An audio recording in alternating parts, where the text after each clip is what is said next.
Hi everyone, it's just been 1 month ago that 2021 started, and back then we've already had 2 Disney car single cases of diecasts. Now, all in all, 5 cases have been found all around the world, and today or yesterday night, Mattel also released a new collection poster for, according to take5aday.com, spring 2021. So that means there will be even more new models for 2021 later on. I say according to because the poster itself is not labeled to be meant for the first half of the year. Still, it seems to be plausible to get another one, as there are, excluding what we know so far about case D and E, only 9 new and all in all 2020 diecasts left to be released, so they will probably all come out in the next few cases. But that's it for the technical details. The reason why we are here is the poster itself. Most of the upcoming cars have already been revealed so far, so many of the diecasts are just relevant because the official picks are out now.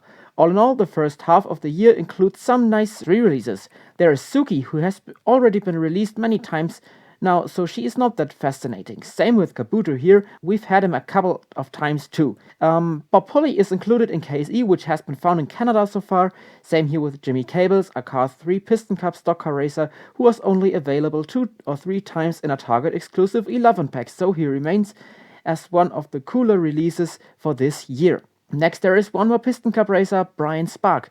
He's a nice release too, because you could only get him in 2018 as part of a way too pricey launcher.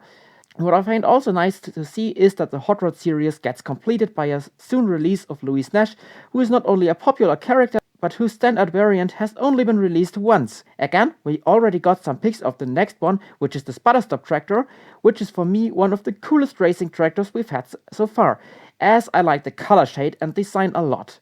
Another new one is the View Scene tractor. It has been announced, but now we also have a stock image. In December we got a new next-gen Will Rush, followed by the first single release of JD McPillar. Now there's one more time on next-gen Rev & Go racer M Fast Fong. This name sounds interesting and somehow Asian, so who knows who this racer actually is. I've never heard such a weird name before. Anyways, it's amazing to finally get him 1.5 years after his racing tractor got a release. There are not much Piston Cup stock cars from Cars 1 for the first half of 2021, so besides Icon Exler, Manny Flywheel, Ruby Easy Oaks, there is only Todd Marcus left to be released, so now we can move on to one of the nicest variants for 2021. Saludos amigos Ramon, I hope I pronounced it right. So, I've been waiting for this since I saw him in the movie, and he just looks awesome. We've already had him as a mini racer, now he will be released as a 155 scale vehicle. Yeah, another nice re-release for this year is Lightning McQueen with Cone. He's not that rare, but still good to see. And there's one of the best ones for sure. I know I've already said that, but we already got 3 old-time cars, which are Floyd Morgan, Caleb Worley, and then Ducky Fauntleroy. In Case D, the last one to miss is Joey Don Jackson.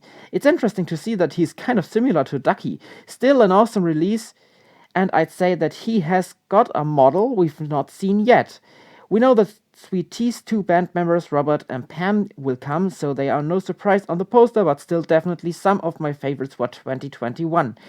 Cars 3 McQueen with Cup is included in Case E, labeled as new for 2021, but in fact he only is a re-release because we have had him in 2017. Kurt gets another release as well, and him being the last trainee for the first half of the year not to be released yet means that this year is the first one since 2018 where we don't get a new trainee. Yet we don't know what might come, but in fact the trainees have become pretty boring, as the only thing that changes is their color scheme. Is there anything from the normal singles? Only Trainer Cruz again. I feel she's a bit pack-warming. Dash Boardman and Francesco. Andrea was in Case E. Another awesome re-release is Muddy Racing Center Lightning McQueen, who has been one of the rarer cars for 2020. Great to see him back. I like the authentic mud design on the car a lot. For Racing Red, Sally is the last one to come out in spring 2021. I guess she'll be in Case F, as Mater was in B and Jackson in D. And last but not least, Gold Rusty's McQueen. He looks amazing, although I have the feeling that the leaked factory image didn't show such a nice shade of gold. Still great, as he is the first gold release ever. In the second half of the year, Jackson will probably be released, as he was leaked in some stock lists. For the 2-packs, there technically is only one new and cool release, Double Clutch Daily, the all-time race start Pity.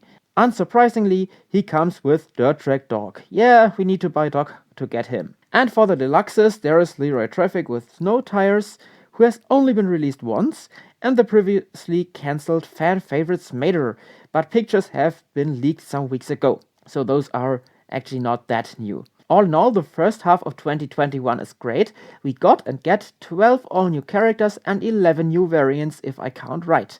In comparison, last year there were only 7 new characters and a bunch of variants. There are also 3 singulations for this year, which is cool because it shows that Mattel tries to make as much cars available as possible. What I like too is that we have Christmas and Easter cars in the main line, so finally the Easter buggy is no longer an exclusive one-time release. I don't know if you noticed, but they forgot to put Raoul on the poster, although he has been released in Case A. Moreover, it is remarkable that all new releases so far, except for Bunny McQueen, belong to Cars 3, so we don't get a single new release for Cars 1, and technically, as Bunny McQueen can only be seen in a storybook, no new one for Cars 2. A bit sad as there are still enough cars to be missing, but there will be the second part of the collection, so who knows what is scheduled to be released then. I think the highlights for this year so far are the new old-time racers, as well as Will Rush, as he is so unique with the gold shining bumper and the fantastic color scheme. Also, the band members make the collection fantastic because they look so great with their accessories. Last but not least, the Golden McQueen is illuminating because after 15 years we finally get a gold car and it looks stunning. So that's it for this video. I hope it wasn't too boring because I just mentioned many releases you can also see on the poster, but talking about it together may still be enjoyable. Thanks everyone for watching and see you on soon!